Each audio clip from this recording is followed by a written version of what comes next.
A Destrian Network production.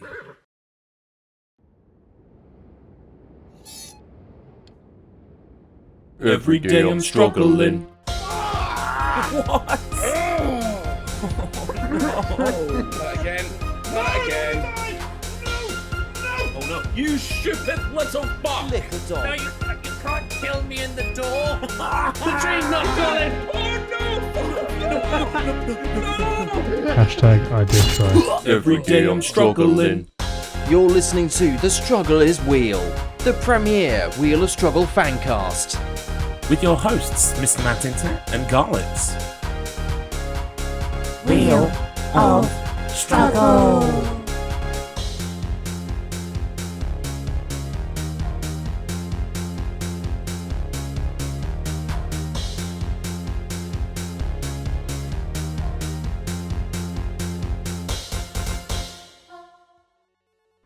Hey, Garlips. Hey, knock knock. Who's there?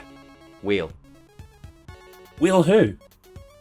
Wheel who is stuck with a good intro sequence. Oh, that's rubbish. What the bloody hell was that? That was...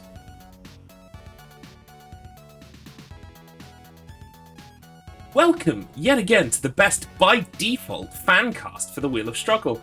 I'm Garlips, and that other speaking head is Mr. Matt Internet. Indeed the best, but also by that definition, the worst. Yes. By being the only fancast, we are the worst as well. The struggle is wheel. This week, we've been burying ourselves in rubble in the pursuit of delicious gems, glittery kisses, and not getting crushed by boulders or shot in the head by arrows. It's Splunky Classic Edition! Yes. The Classic Edition, which I really enjoyed. We've played the HD version before, haven't we? Yes. The one released on Xbox Live Arcade, PSN, and on PC. What feels like a lifetime ago. Yes, I've even played recently the sequel, Spelunky 2, Shplunk Harder. So it's been very interesting to go back to the original classic. What do you know about the game, about the guy who does the digging and the talking, and the taking, and the things like that? Oh, you mean apart from the fact that he doesn't like snakes? Spelunky Classic, released in 2008 for Windows. It was designed by Derek Yu and programmed by Andy Hall in what must have been a fever dream of development and design.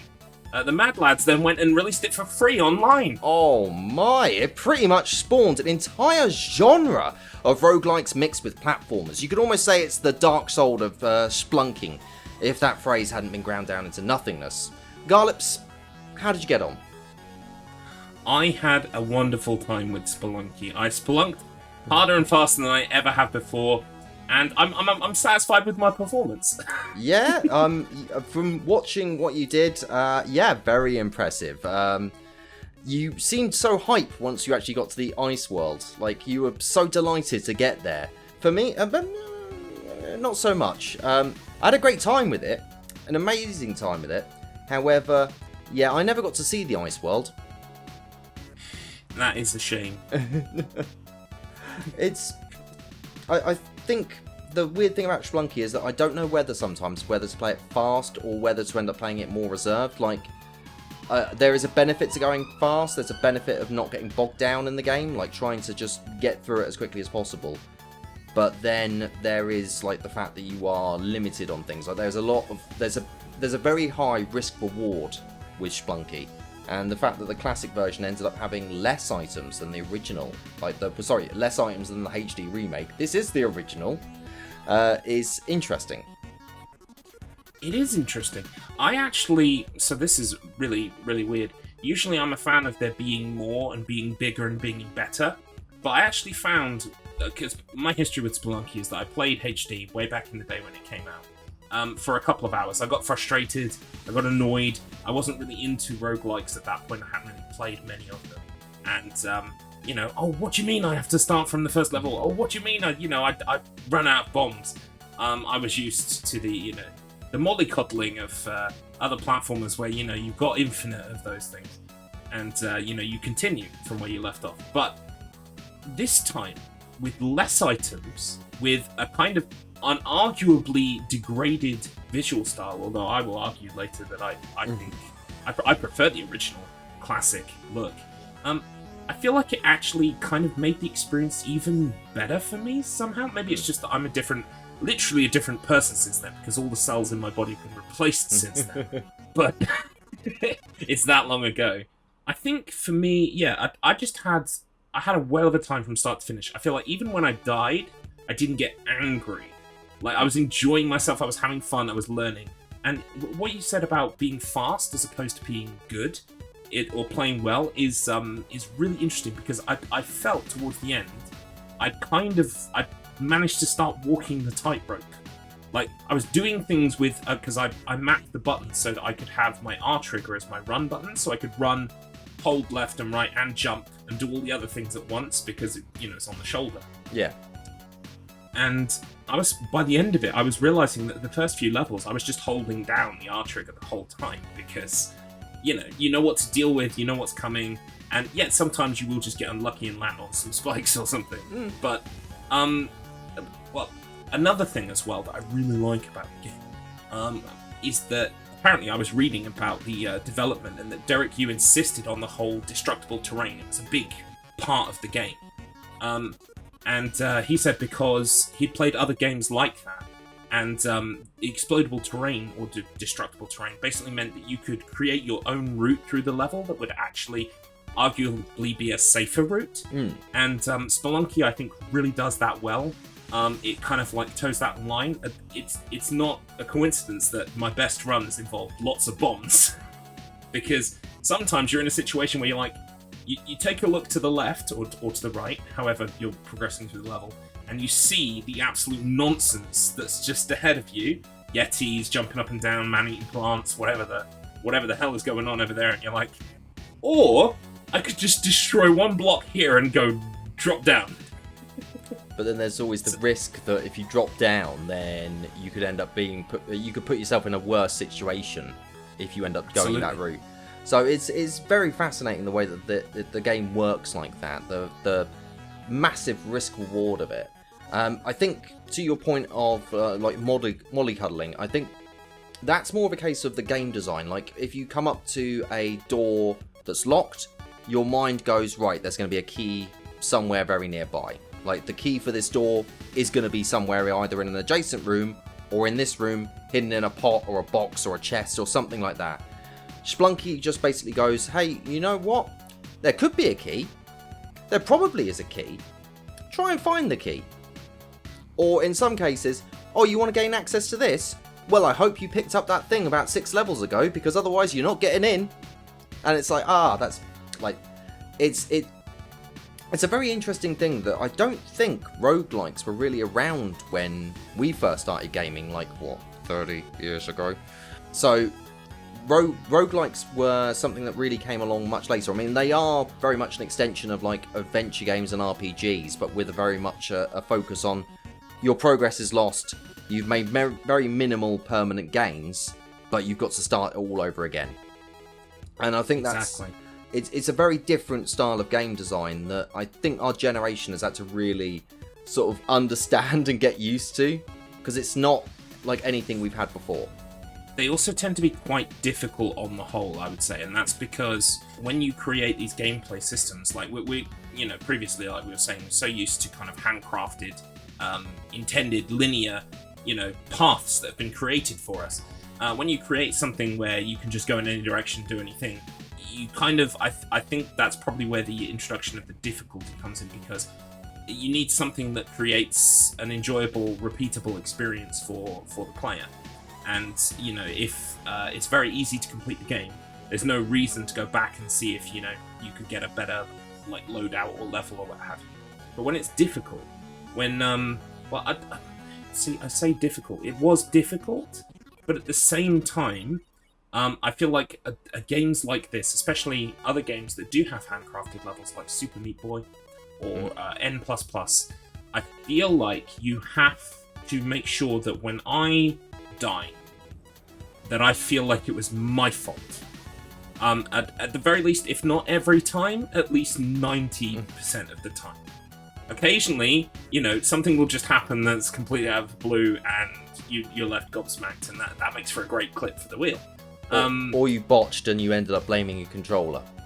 Exactly. It's not your fault. It was the controller. It was definitely the controller that time.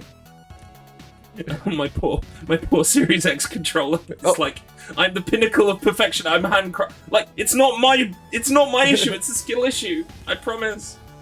I'm like no. The controller failed in this instance.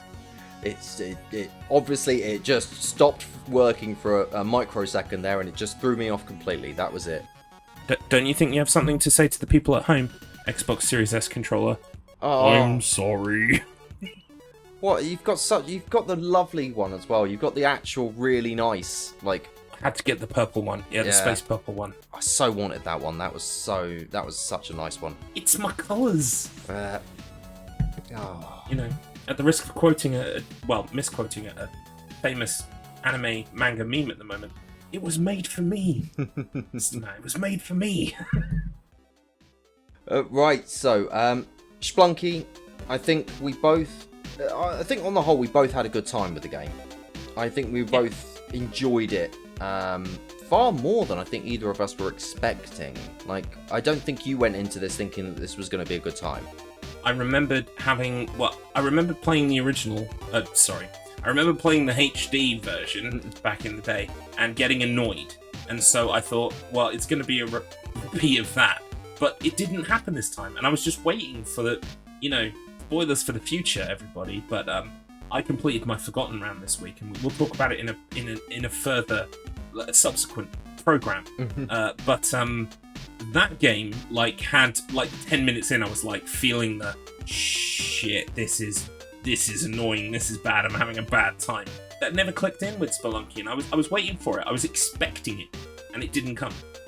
It's bizarre that happened. I remember you had a choice for the Forgotten round for ages. You were like, this is definitely going to be it. This is definitely the one I'm going to go for. And about 2-3 weeks ago, you switched and went, no, it's this now. I'm not going to spoil it. Not going to spoil it for the future. But you changed your mind, and we'll get onto that a little bit later on once we end up getting to that episode. Oh, look. It's the consequences of my actions. Anything else to say about Splunky? Most of it was covered, sort of in our various streams, the way that we approach the game. But I will say that there definitely feels like there are a number of items in the game that do certainly seem to help more than other items. Mm-hmm. And sometimes finding those things is pure luck. So, I mean, in that regard, sometimes it does feel like you're just waiting for a lucky train. Like, you're waiting for that thing to come along and pick you up and whisk you all the way to the end of the game.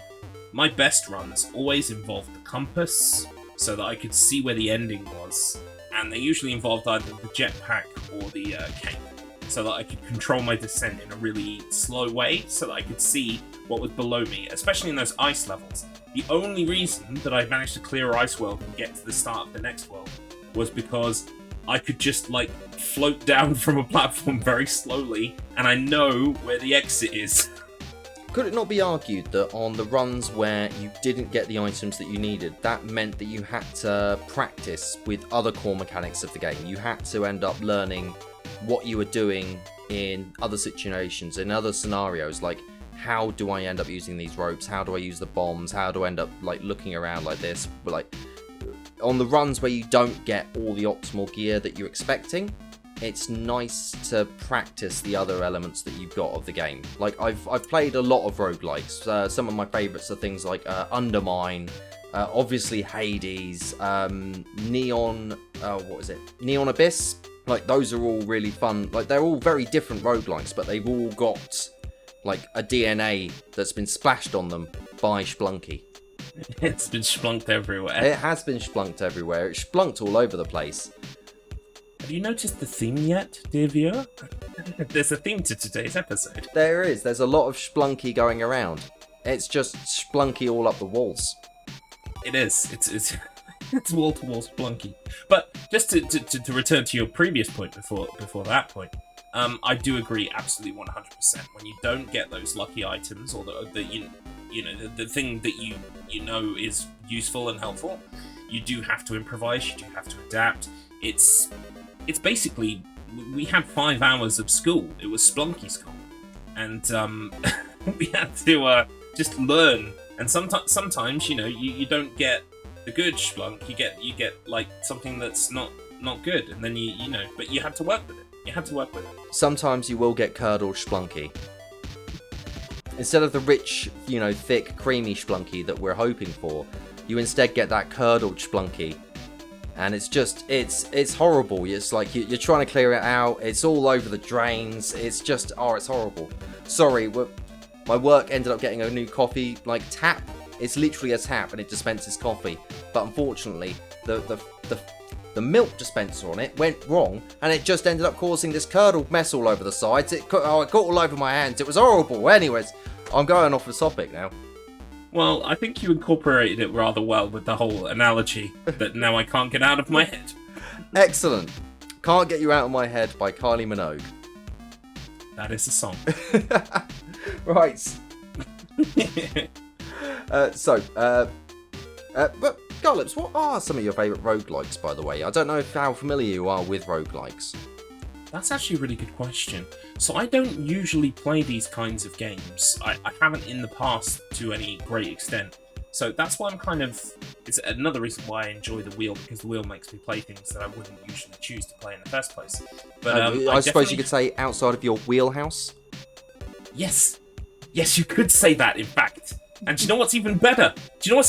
Audience? We've got notes written down, but Mr. Matt is such a consummate professional. That wasn't even written down. That was just off the top of his dome.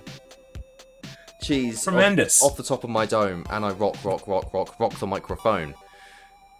That is also a song. It is. Yes, so I haven't played that many, but I have purchased Hades. I've been told by lots of people that I would like Hades, I think, so that's where I'm going to be going next, because although it wasn't a roguelike, I played a game very much kind of like Hades called Death's Door, which was very enjoyable. So that plus the kind of mechanics of a roguelike. I tried to play The Binding of Isaac once before, and I didn't get on with it for similar reasons to my original playthrough of Spelunky HD. So I'm thinking maybe I might even try returning to The Binding of Isaac at this point, because I feel like I kind of got over the hump of not liking that kind of experience. So it very much is a case of you need to learn deeply how the game's like core mechanics work, because the extra stuff you get is just a cherry on top in a lot of cases, and it's something that can either really hinder you or it can really help you. And sometimes roguelikes love to do this thing where they like to try and trick you and go, hey, you picked up this item, it looks really good, it's going to give you a massive curse and ruin you. Or in some cases, it gives you curses and things like that, but you need to learn that the curses aren't actually that bad, like you can get rid of them over time, and the benefits they will give you from the core item far outweigh it. Like, it's a little bit of pain for a massive payoff later. What was the game that you were playing recently that had a similar thing like that? You just reminded me of Returnal, which I've been playing recently. Now, Returnal has that very, very mechanic. It's basically some form of corruption. I can't remember what it's called exactly, but basically you take on corruption and you gain positive buffs and negative buffs. And quite often you can erase those negative buffs by like doing stuff like this. It kind of gives you a mission like kill 10 enemies or pick up one of these, and it kind of removes the negative effect, but you keep the positive effect. I quite like that as a gameplay mechanic because, again, it plays into this whole risk-reward thing. I will say also, and it probably is sacrilege to some of these people who really, really love roguelikes, but I'm also a fan of, like, lower-level buffs that are accumulative over time. So I'm quite happy with a roguelike if it's got kind of like a very kind of background mechanic where maybe you can make, when you do find a gun, it's a level 2 gun instead of a level 1 gun because you put in some experience or something like that. Something that makes you feel like your time spent is, obviously the learning time is good for you in terms of learning the game, but also sometimes you get rewarded for kind of like just the time that you have put in, getting like a low, helpful push-up sometimes. I like things that do that as well. You take some of the earnings that you've made on that run and you invest them into your items or your perks. That's into more longer term progress. Yeah, it is something that is missing from Splunky, but obviously it was one of the very earliest of the roguelike genres. I'd probably end up saying it was like one of the first, isn't it?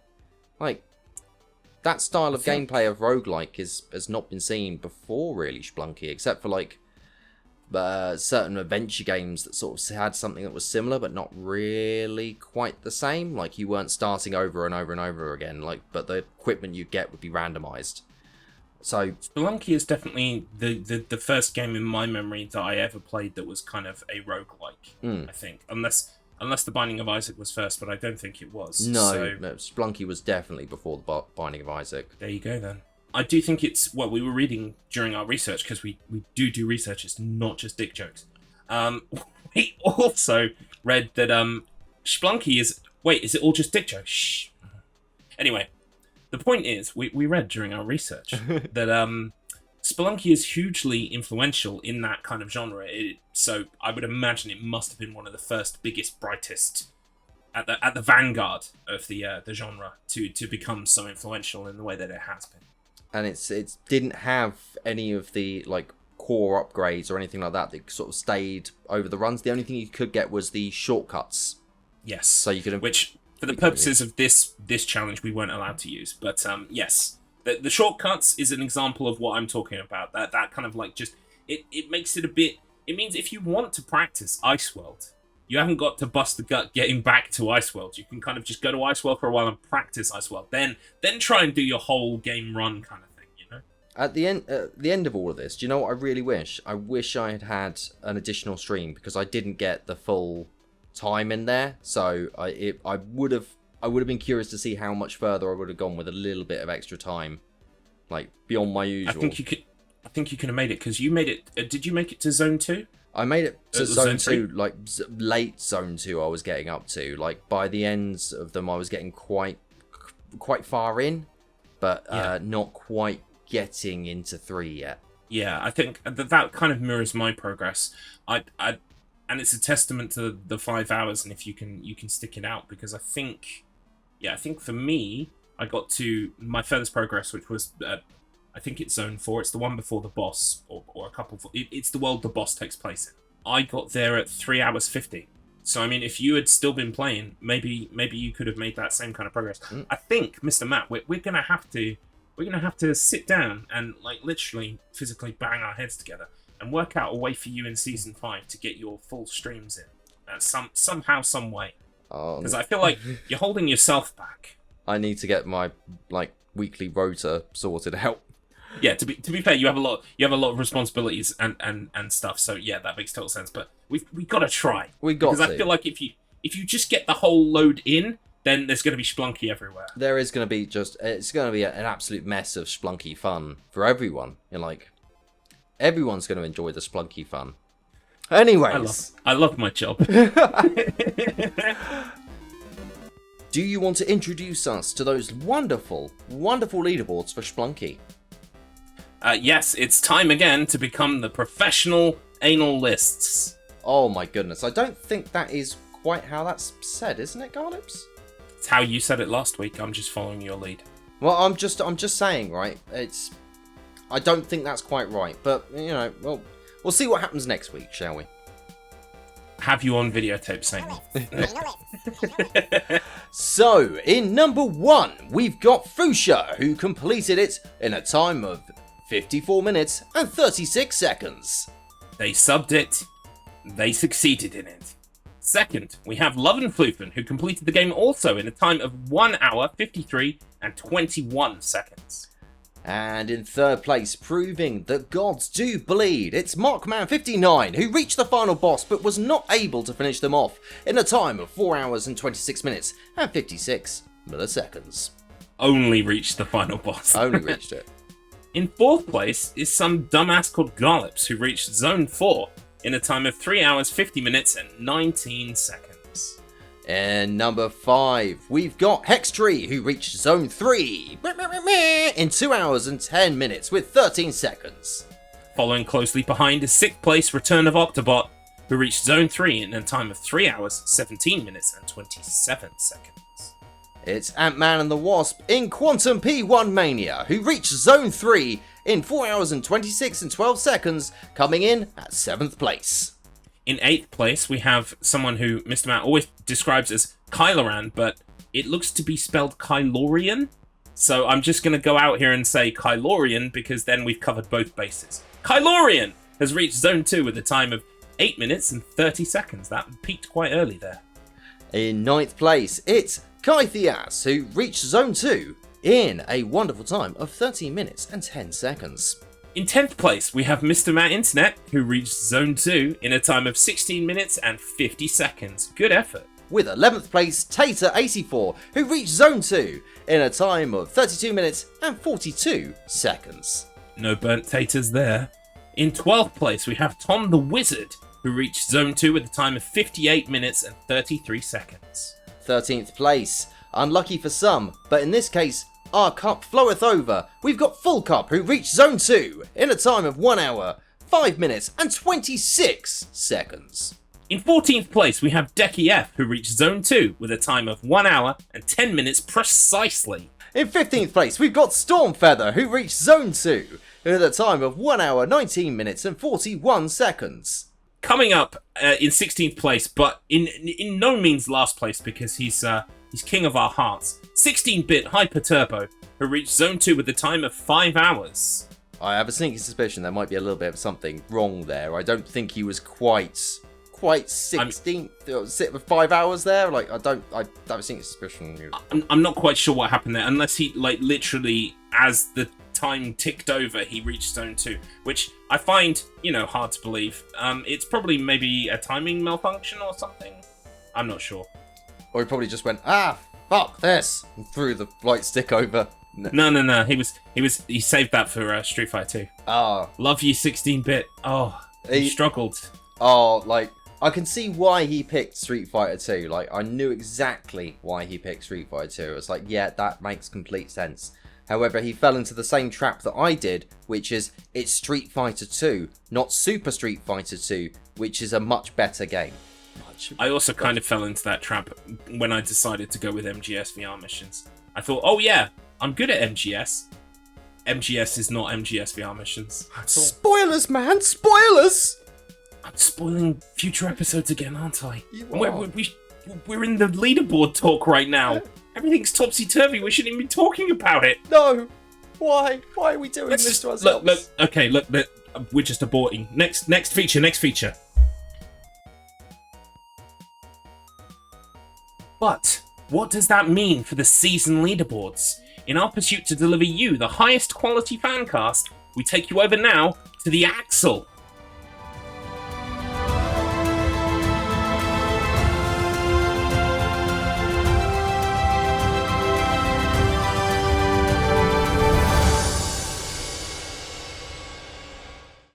Well, thank you, Garlips. Thank you so much for introducing us to the Axle. The Axle, of course, is going to end up running through all of the Wheel of Struggle weeks that we've had so far and ranking those wonderful competitors by the position they've got in the leaderboard. Absolutely fantastic season this year. Absolutely wonderful performances from everyone on the grid. We've got wonderful competitors such as The Undertaker, Macho Markman, and of course the wonderful, the magnificent Schrodinger's Quantum P1. Now, let's have a quick look over some of the scores that we've got. At the bottom of the table, we've got Mercutio. At 27th, we've got Blink Hazard. At 26th, we've got Alondite. 25th, Storm Feather. 24, Ace 1cc. 23, Hex Tree. 21, 16-bit Hyper Turbo. Along with him at 21, it's Grom. 19, Sander. 19 as well, Stevens Rocket. Number 18, Irish Champ. Number 17, Carl Conlingus. Number 16, Flame Wheel. Number 15, Tom the Wizard. Number 14, I'm a Goth. Number 12, Kythias. Number 12, Full Cup. Number 11, Handsome Strife. At number 10, Tater84. At number 9, Garlips. At number 8, Mr. Matt Internet. At number 7, it's Kylo. At number 6, it's Decky F. Number 5, Quantum P1. Number 4, Fuchsia. Number 3, Return of Octobot. And at number 2, Fluffen. And at number 1, with a whopping 206 points over 21 submissions, it's Markman. As we see those final scores come in, and we get all of the collated points all together to see exactly what's gonna happen. Who will end up beating who here? Well, I think we can safely say that Macho Markman is gonna end up winning the season, but I think there's a lot of movement that's gonna end up being around here. I mean, who's gonna end up winning here between Garlips and Mr. Matt's Internets? Who's going to end up winning out of those two? We got a lot of interesting stories mid-table, and we've also got a lot of competitive fights down at the very bottom of the table. It's going to be an exciting couple of weeks. I can't wait for it. Back to you, Garlips, in the studio. Well, that was certainly something. Next segment? Yes! Say hi to Haiku Corner! Ooh, haiku! Haiku!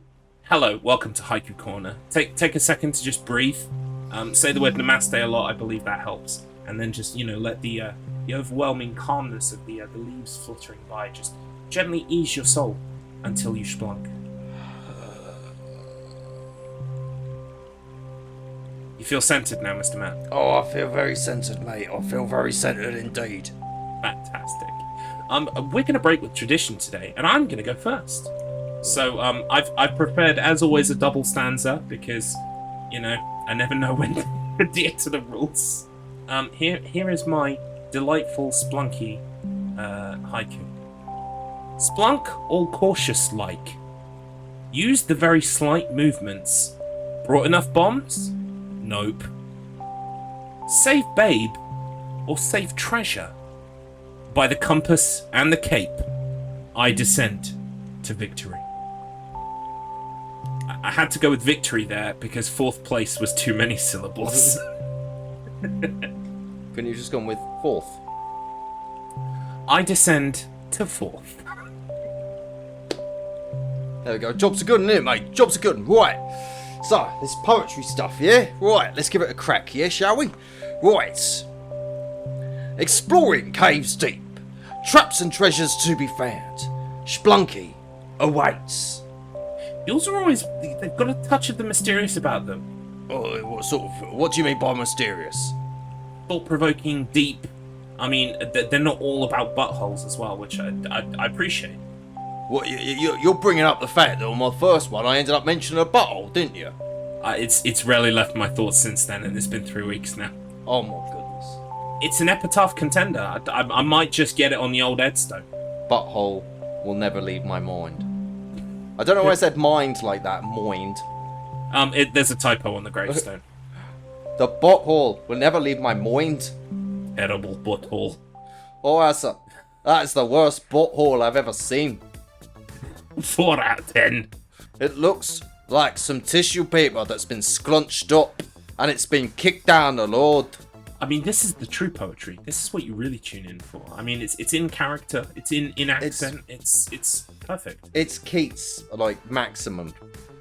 In 20 years, kids are going to be studying it in their GCSE English. Oh, like, mark my words. I'm looking forward to that day. I'm hoping for the royalties, mate. I'm going to need them because, Please explain what the butthole represents. 2,000 words. Remember, this is 50% of your grade. You're going to need to explain what the symbolism is of the butthole, whether or not it really is a Actually, I'm giving too much away. You kids must obviously know by now that it's an allegory for the soul. It's the darkness within us all. Yeah, the darkness, the entry to the darkness within us. I mean, we saw that in Star Wars where they ended up having that big hole where Rey had to jump down into there. And that's bringing it back round to the fact that that's probably why I think they are called Kylo Ren. Ah, yes. Explain. I mean, that works. That works. Also, Star Trek Into Darkness, if you take off the D, it sounds kind of like Star Trek Into Arseness, which just ties in with what you were saying as well. Well, you can't remove the D. The D is always going to end up being, something that will be around. It's always coming for us. I think we've only hit about 90% dick jokes in this podcast though, so we are going to have to step up the quota a bit. I can't give you an extra 10%, mate, of dick jokes. I can't give you 10% extra dick jokes, mate. I can't do it. Can't do it. Make your dick jokes 10% longer with new Peter Stone. Mr. Matt? Yeah? Would you like to make your dick jokes 10% longer?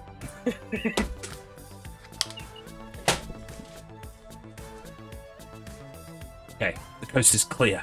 Mr. Matt's gone, so I'm going to record some extra podcast stuff while he's gone. Don't tell him, okay? Don't tell him. Right, why not join us next week when we'll be running down Resident Evil Remake as part of the Wheel of Struggle on the Struggle is Wheel. And I've got a lot to say to Decky, so much that I've got to tell Decky about the rules and how annoyed I am and I'm so angry and... Wait, what's this, mate? What? Oh, Mr. Matt, what are you doing here? Mate, are you trying to get yourself over by having more segments on the podcast? No, I wasn't recording extra segments. We've been over this. Right, you are not steamrollering everything that I end up doing on here. Like, I contribute to this podcast. Don't you run away from me, you little...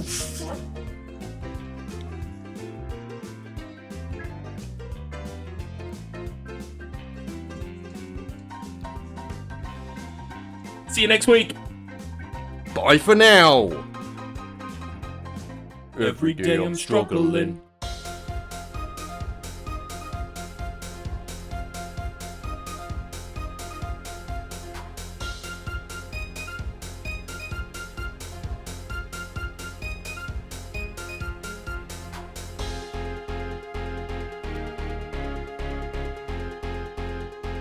Every day I'm struggling.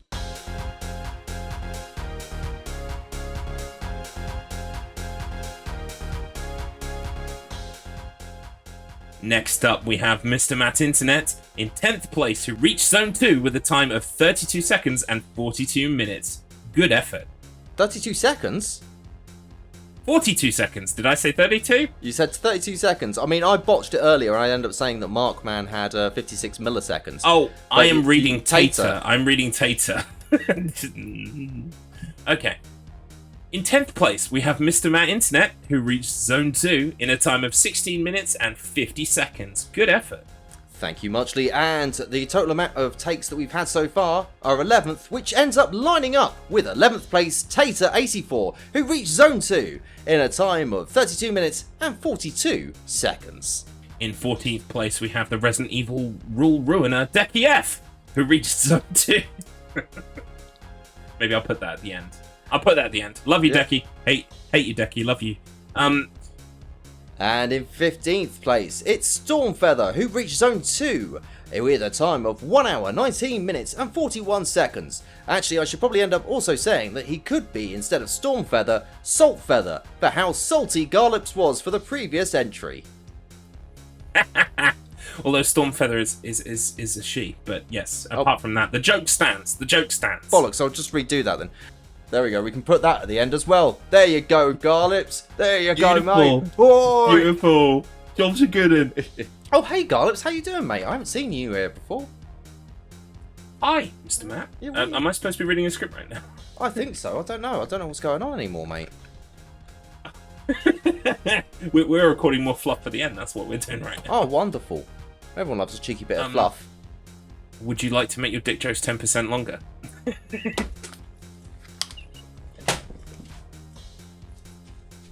So welcome to the Garlips cast. It's finally happening. I'm just by myself. I've made my co-host leave. It's fantastic. This is what you all want. What shit you talking? No. You're gonna have to wait till the recording. Excellent. Because Because I'm not even going to be able to hear it because it's not going to be recorded on my side. Yeah, so you'll have to wait for like 10 weeks from now when I fucking manage to get the edit done. No, it'll be Right. fine. We can stop recording now.